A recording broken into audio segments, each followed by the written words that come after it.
বিপুল সংখ্যক মানুষের সমাগম হবে, এটা আমরা যেমন প্রত্যাশা করছি, আমরা তার কিছু আভাস পাচ্ছি। কারণ সারা বাংলাদেশ থেকে আজকে একদিন আগে মানে মানে আর মাত্র 2 দিন আছে, আগামী পরশুদিন উনি আসবেন। আজকেই আমরা দেখতে পাচ্ছি বিভিন্ন জেলা থেকে লোক আসা শুরু হয়েছে। সুতরাং 25 তারিখে এখানে মানে মানুষের মহামিলন এবং মহামেলায় পরিণত হবে, এই ব্যাপারে আমরা নিশ্চিত। আমরা এখন শুধুমাত্র উনি নেমে একেবারে এই মঞ্চে এসে এখানে এই জনসমাগম, এটা কিন্তু সমাবেশ না, এই যে জনসমাগম হবে তাদের সামনে শুভেচ্ছা দিয়ে উনি তার মা দেশনেত্রী বেগম খালেদা জিয়া, যিনি দীর্ঘদিন নিপীড়ন নির্যাতন সহ্য করেছেন, আজকে চিকিৎসাধীন অবস্থায়, তাকে দেখে তারপরে তিনি বাসায় যাবেন। তো সেই পর্যন্ত আমি মনে করি বাসায় যাওয়া পর্যন্ত রাস্তার 2 ধারে অসংখ্য মানুষ, লক্ষ লক্ষ মানুষ, আমি তো মনে করি যে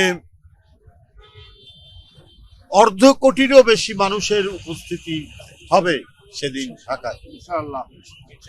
আমাদের অন্যান্য যে প্রস্তুতি সেগুলো সম্পন্ন হওয়ার পথে, চূড়ান্ত হওয়ার পথে।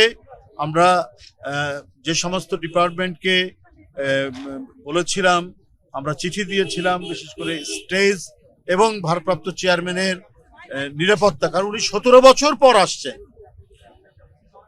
জাতীয়তাবাদী শক্তির একজন প্রতীক, তাকে নানাভাবেই তাকে যে সতর্কতা এবং তার যে নিরাপত্তা, সেটা বিধান করার দায়িত্ব প্রথমত সরকারের, তারপর দল সে বিষয়ে পদক্ষেপ গ্রহণ করছেন, একটার পর একটা তারা সেই প্রস্তুতি নিচ্ছেন। আমি আশা করি সরকারও সেটা নিচ্ছেন, যেটা আমরা এখানে তার কিছু উদাহরণ আমরা এখানে পাচ্ছি, দৃষ্টান্ত আমরা পাচ্ছি। সব মিলিয়েই আগামী পরশুদিনের বিএনপির ভারপ্রাপ্ত চেয়ারম্যান জনাব তারেক রহমানের স্বদেশ প্রত্যাবর্তন শান্তিপূর্ণ এবং জনতার অসংখ্য জনতার শুভেচ্ছায় সিক্ত হবেন জনাব তারেক রহমান, এবং সেই জনসমাগমকে তিনি শুভেচ্ছা জানাবেন। অনেক দিন পর তিনি ফিরে আসছেন, তাদেরকে অভিবাদন জানাবেন।